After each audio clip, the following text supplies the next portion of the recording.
And today we're going to be talking about discernment. And this is part of the trilogy of discernment, judgment, action. You take an action in the world, you've made a judgment. That judgment came from a discernment. It's that simple.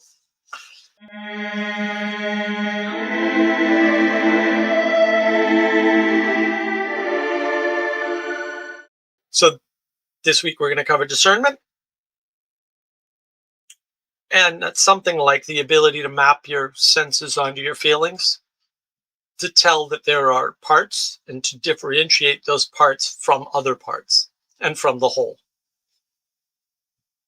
And that leads to the ability to judge, right? You have to have this capability of paying attention to these things and knowing that they're things, that they're not all muddled, flattened, sort of squished together. And you might consider there is an engagement with your feelings where you know not to trust one or more of your senses entirely. You do discernment with your senses, your imagination, and your reason. So you can't reduce it to one of those things. It's always this negotiation, this trade-off between those three aspects. And you have to temper your imagination, which, is an unconstrained, right? With your senses, which are unreliable, right? With your logic, reason, and rationality. And in short, I think one of the things that's sort of missing from John Vervaeke's work, for example, is that all relevance realization really is a subset of discernment, or maybe a superset of just discernment and judgment.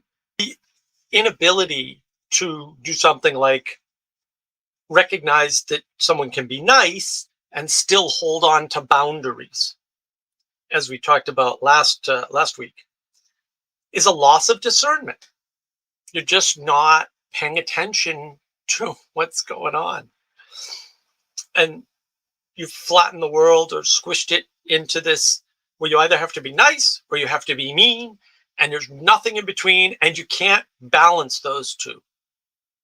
But of course you can. And that's what discernment is about. Like, you're not going to have balance in your life if you don't have discernment. How would you know you were balanced? You wouldn't. It's that simple. That's why you need discernment. So another example is the inability to recognize that your view of the world isn't everyone else's view. That there are things you know about, for whatever reason, that other people don't have access to. There's a lot of cases online where you just have information you don't even realize you have, that other people don't have access to, for whatever reason. I mean, I'm not saying they couldn't get it. I'm saying they don't have it. And that's another piece of discernment. There's a difference between information in the world and information that I've engaged with. And there's a difference between information I've engaged with and information I remember. And there's a difference between information I remember and information I find useful in the moment. And in this case, I'm talking about same information. There's a discernment there. You have to realize that these conditions are possible, that people can have access to something but never have accessed it, that people can have accessed it and forgotten it, that people have accessed it and not put it together in the form that you expect. You can discern those differences, although not always ahead of time, because I don't know what you've read. I have no idea. Somebody comes on the TV and they say masks are good for you because they prevent a pandemic or something. And I have to wonder if they've read any of the papers on masks, because I did. And I know what they say. And I don't think those people do, because that's not what those papers say. It makes sense in our head that masks would work that way and to prevent a pandemic, but all the actual research that's been done, nope. So there's a big difference. Like, I can't discern if they've just read a paper that said that, because such a thing could exist. How would I know? or if they're lying knowingly, or if they trusted the wrong person and therefore they're lying through ignorance.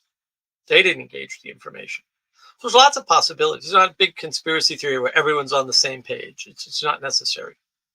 Simplest explanation is usually the best. Most people are ignorant of most things most of the time. That's all. Not hard.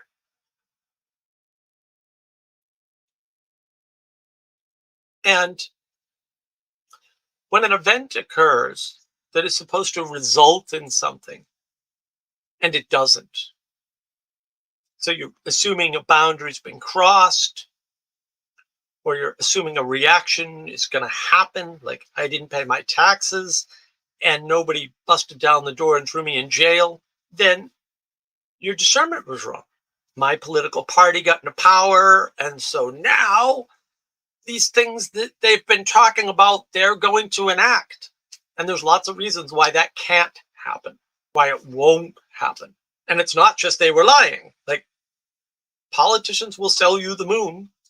They don't have the moon. So you need discernment. You need to be able to step back and go, hey, my prediction of the world was wrong. That means there's something wrong in my model. Not, that means I need to find another exception that explains why this time it was wrong. This is discernment. The ability to discern quantity, measure, counting, from quality is important. It matters. It matters why. Quantity, quality, why. Three things. Quality is emotional. Quantity is just counting and measurement. The ability to validate externally, right? I count the same way you count. Our number systems don't actually matter. Those are just representational. The act of counting results in the same basic thing. 4 is 4, 6 is 6, 8 is 8, 2 plus 2 is still 4. If you don't think so, you've lost discernment. You can feel more than one emotion at a time. And that's a problem for using emotions as discernment. Because again, discernment's wrapped up with your unreliable senses, your unconstrained imagination, and your logic, reason, and rationality. The way you constrain your emotions is not your emotions. That's either your logic, reason, and rationality or your imagination. Why people say don't let your imagination run wild with you. Why? Because your emotions can go crazy. You can imagine meeting the girl of your dreams and how it's going to be when you're married. It's not going to be that way. It's not going to be that way. And because your emotions overlap, they're not the best way to discern things. You still need the other pieces. Quantity, on the other hand, is a measure along a single axis or within a single frame. So it's very tempting because it gives you this accuracy, precision, which leads to a level of certainty, right? That linear, discrete relationship, very handy, but it can't discern things outside of its frame, right? And a lot of people get confused. So the big confusion in the world that everybody seems to have is the difference between income and wealth. They're not the same at all. If you make no money, but you own a house, you have wealth. You have no income. Discernment. If you just think of it as money and you just measure money, if the money is not coming in and going out, what are you measuring? Nothing. Wealth is a way of measuring value. So in the frame of value, wealth and income aren't the same, but you can equate them. But when you reduce to a single axis, you end up with a bad number.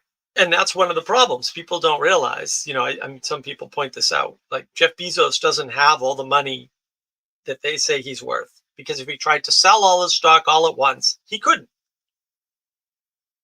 So that money's not there. Not right now.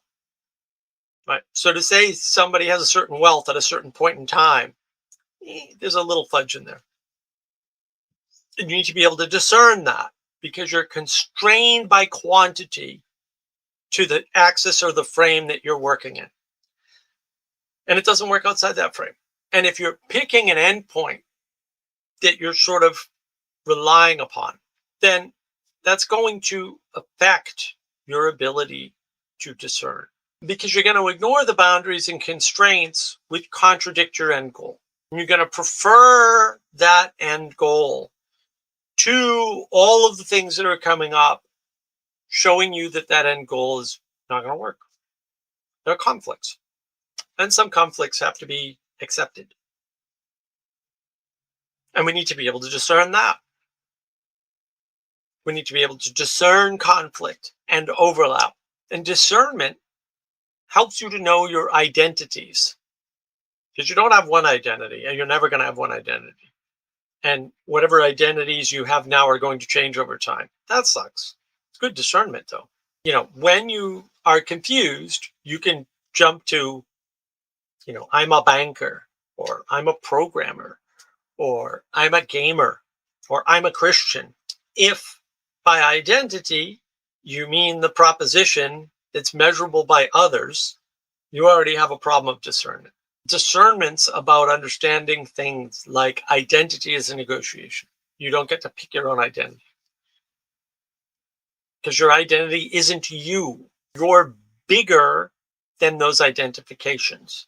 The way people identify you is not you. You're bigger than that. You wouldn't want to be that small. That would be constraining and terrible. And there's things for people to measure, and then they'll judge you on the measures instead of judging you on the quality of what you are.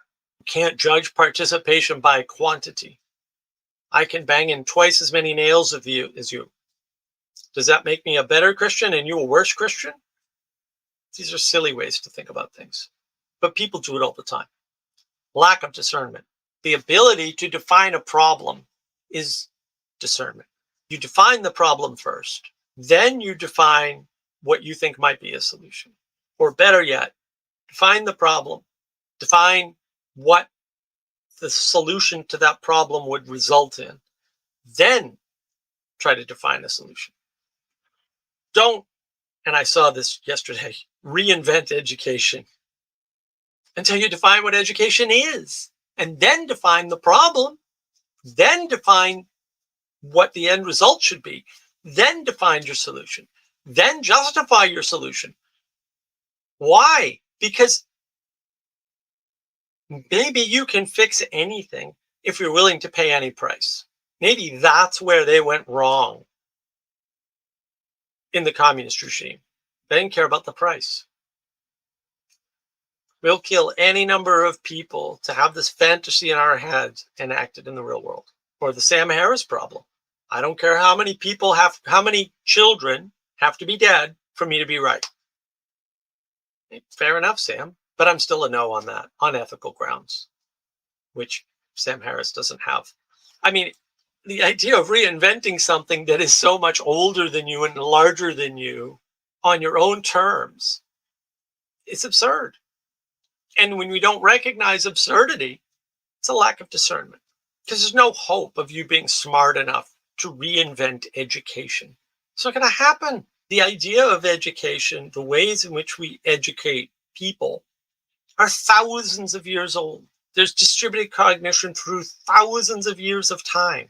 And you can come up with certain specific examples and problems, but that's not education. That might be one part of one thing within the umbrella of education. And fair enough. But even then, are you smart enough to fix that? I don't know. I don't think so. I've met a lot of smart people. They weren't smart enough to fix that. The really smart ones knew they weren't smart enough to fix that and didn't try. That's how you know people are really smart. And when we don't want the ideal, we flatten the world.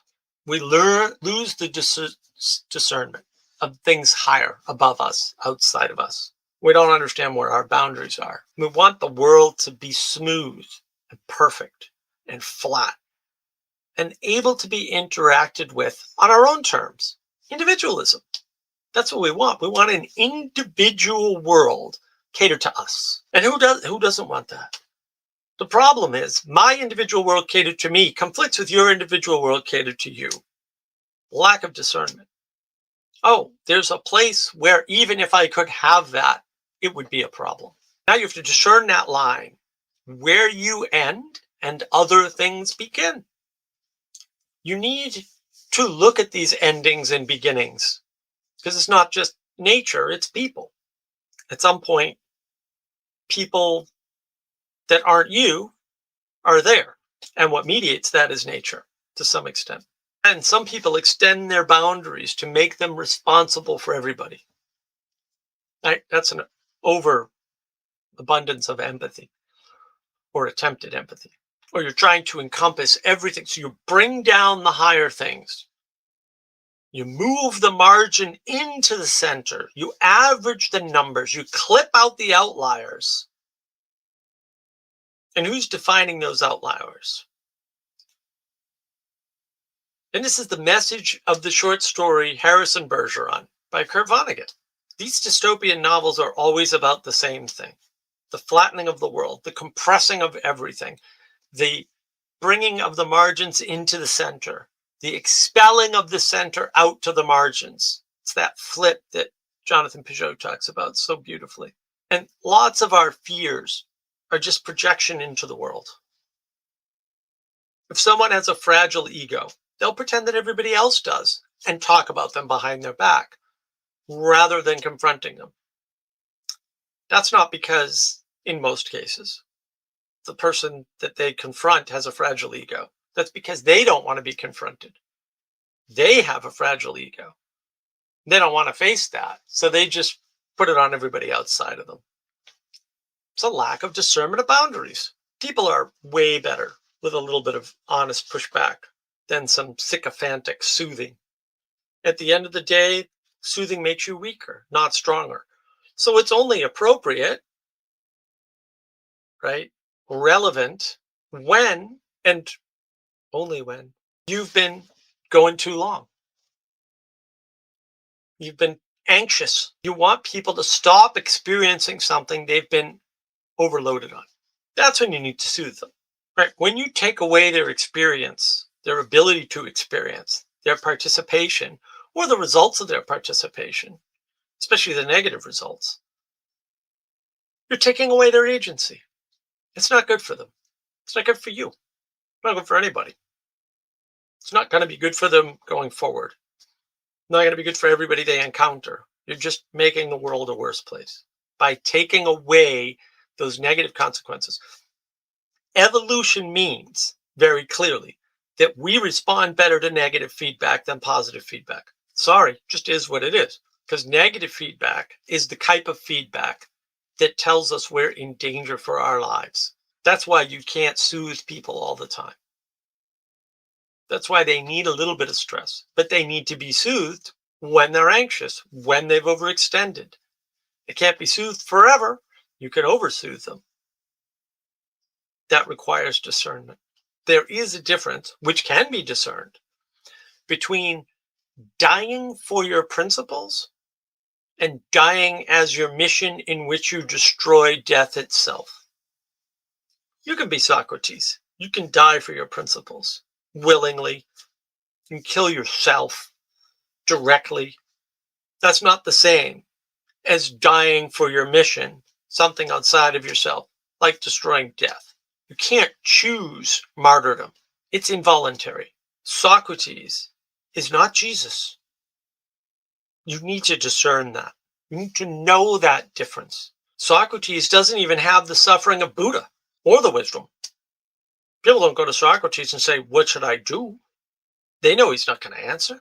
They're well aware Socrates is not going to give you answers.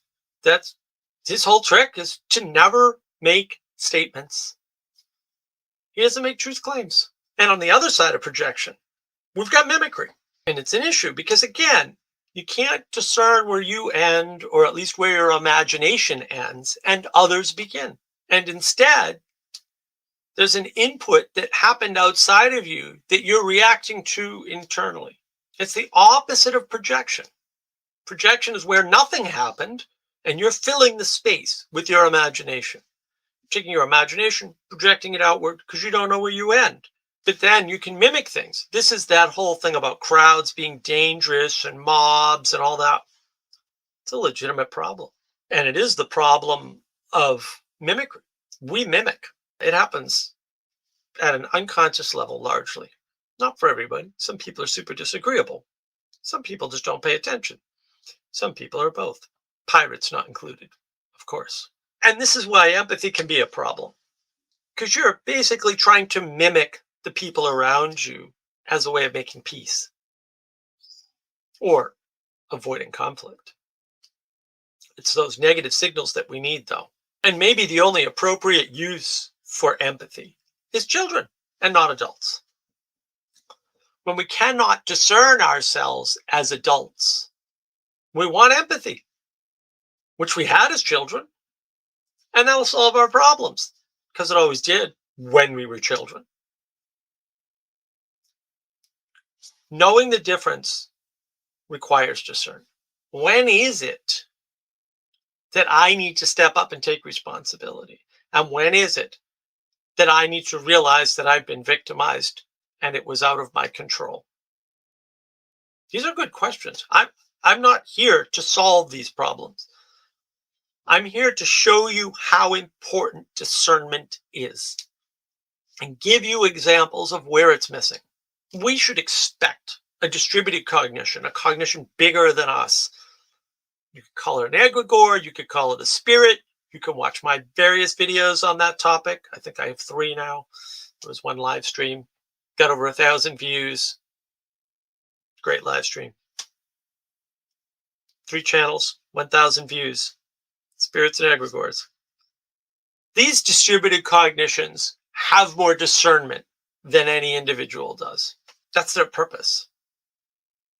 That's why we need them. And they come in all forms, right? Government agencies, officials that are funneling experts, leaders that are taking expert advice and then deciding whether or not to throw it out or to listen to it. Why? Because they're taking responsibility. You know who's not taking responsibility? The expert. Don't listen to experts. They have no skin in the game. To quote Taleb, great book, by the way. Read all of Taleb's books. Skin in the game is particularly good. And without discernment, there's an interesting pattern that you probably haven't recognized fully. Now, I'm willing to bet you've recognized it and said, oh, I don't like what's going on here, but you've not been able to articulate it. And with the help of the community, and look, all of these streams are with the help of the community. These notes are the distillation of a distributed cognition. They're not my observations alone or anything. I think it was this morning we were talking about this. You can be the villain, the single person, for doing something bad. The same person can also be the victim for being called out for their bad action. And then they end up, same person, as the hero for stealing the attention from the victim. So they get that heroic bump from stealing the attention. And they act out the hero role, even though there's a victim and it's not them. And in fact, they're the villain. We see this all the time right now. And we know it's gross. We don't like it. We know there's something wrong about it. But we can't say what. It's this cycle of somebody being a villain, pretending to take on the victim role for being called out for being a villain, rightly, and then ending up the hero for stealing the attention from the victim, from the situation. When we cannot discern the villain from the victim, from the hero, it's a problem. And a lot of that is passive-aggressive behavior. That's why passive-aggressive behavior is so awesome to the people that wield it, because they can be a villain, they can be a victim, they can be a hero, all in one incident, and they get away with it. So you get the full cycle even. Like, there's no downside. I mean, it's parasitic upon everybody around you. I hate passive-aggressive people. Oh, my goodness, they drive me nuts. And the problem is, it's hard to see these patterns, especially when we can't discern values. stating something should be is discerning a value, but avoiding responsibility for being the one who requests it. Because that would put you in charge, and you don't want to be in charge because then you have to be responsible, right? But if you're not in charge, your wishes expressed should be ignored. Sorry, you're not in charge. Why should I listen to you? You're not willing to take responsibility or put a work into what you want. You're just whining. And notice how this works with children, for example. Notice how it works with adults. Children will go, "Mommy, I'm hungry." And mommy will sometimes foolishly say, "What do you want?" And the child will say something like candy or ice cream. And the mommy will be like, "No, you can't have that. How about an apple?" The preferences of the child who cannot feed itself should be taken with a grain of salt. And this brings me back to the problem of the flattening of the world. It brings me into the problem of a lack of discernment, where the center and the margin are being squished together, where everything's being squeezed. You can't see relation anymore. If we're all equal, we should all have equal relation. We should all have equal money. We should all have equal exposure and experience. And wouldn't that be one? Then I can know what you think and why you feel the way you feel and what's going on. And that's not real. There's no discernment. The world is enchanted. It's huge. It's so much bigger than you. There's so many ways to interact. But that means other people are interacting in different ways. And then I don't know where they're at. Yeah, you don't. That sucks. Unless it's beautiful. Unless it's something to have gratitude for. But that's up to you. You need to discern the things that you're responsible for you, and what other people are responsible for. Other people aren't responsible for enacting your vision of the world. That's not what their thing is. Now, they may opt to do that, especially if you're willing to lead them. But if you're willing to lead, you're willing to take on an awful lot of responsibility. And you're willing to be a scapegoat. All leaders are scapegoats. They're scapegoats for the mistakes of their experts. They're scapegoats for their own missteps. They're scapegoats for the missteps of absolutely everybody following them. It is a miserable freaking job. Not recommended. But we have to discern values. We have to know what to take responsibility for and know what to not take responsibility for, because it's not ours. We need this discernment so that we can assess the quality of the relationships that we're having. That's reenchantment. And that's reenchantment out of the intimacy crisis. Talked about the intimacy crisis before. Andrew with the Bangs channel, my channel, Navigating Patterns with Catherine. Catherine's lovely. Any video Catherine's in, you should watch. You should probably watch most of Andrea's stuff. She's lovely too. Just amazing, amazing interlocutors to speak with. Andrea has a gift for interviewing people. It's really amazing.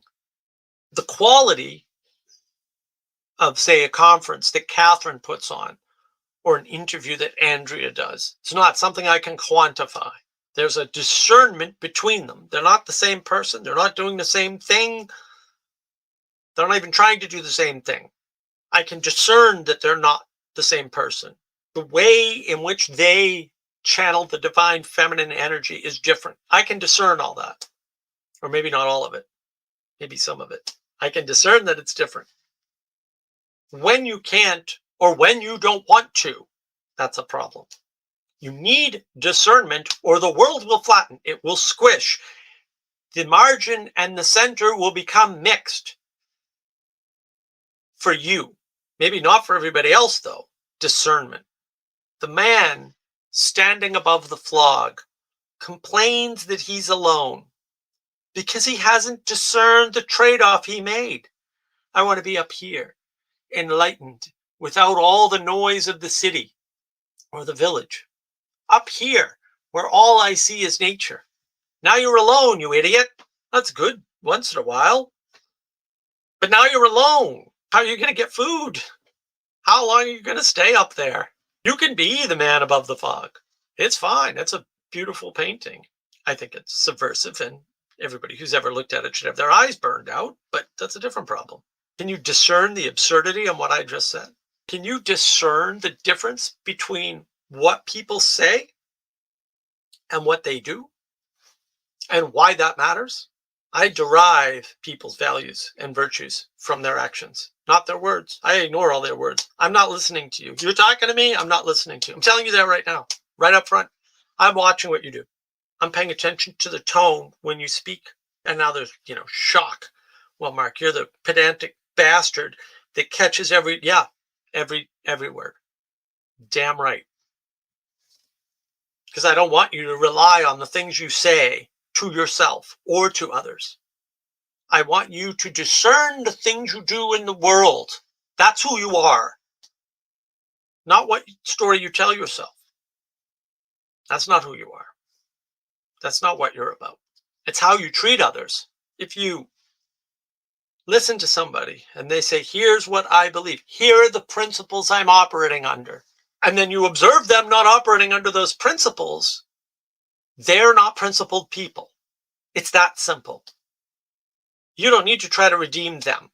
You don't need to give them forgiveness or grant them grace. You don't need to do any of that. The first thing you need to do is to acknowledge that they say things that don't match their actions and adjust accordingly. That's not to say ignore what they say. If some government official tells you they lied, you should believe they're a liar. You should believe that their highest value is not being honest to you. That may not be a problem, but it might be a problem. You need to discern those two things. Somebody comes to me and said, Mark, I lied to you about X, and here's why. I've got a decision to make. Somebody comes to me and says, I have to apologize to you for lying to you. And here's what frustrates people. If they do that, I often don't ask them why. If you don't know the difference between those two scenarios, you lack discernment. It's a problem. And the biggest problem is people haven't discerned what they want. They don't know what they want. Why do you think Peterson's so successful? Just mentioning that other people engage in the future authoring program. What's the future authoring program? Imagine where you want to be in 5 years. Just telling people that that's an option moves their attention. Now they have discernment they didn't have. Why? Because they changed their attention. That alone helps with discernment. It's not everything, but it's the first step. Then they start to discern. I'm here, but I don't have these things, whatever they are. It could be courage, right? We could go with brains, courage, heart, right? What does Dorothy lack? And then you're thinking, what do I want? And that creates a difference from future you to current you. Now, all of a sudden, you have discernible goals.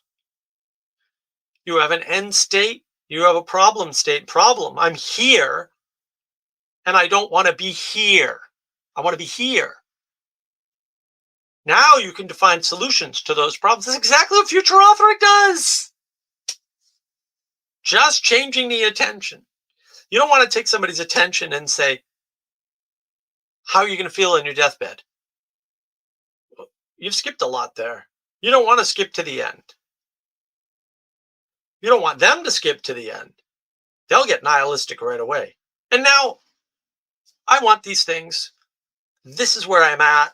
Did you discern the trade-offs you have to make to get from here to there? Probably not. You need that. What trade-offs did you make to get where you're at? Were they good trade-offs?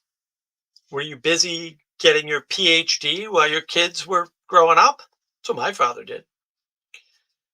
He wasn't a better person for it, that's for sure. And look, maybe you'll be the 1 in a billion. You'll get lucky and you will be. I don't think so. You want to take that risk? Is that a trade you're willing to take? And here's the real kicker, just to round this out. Emotions can highlight discernment or hide discernment. They're not a solution. Discernment is just hard. Do the work. Life is struggle, man. Do the work.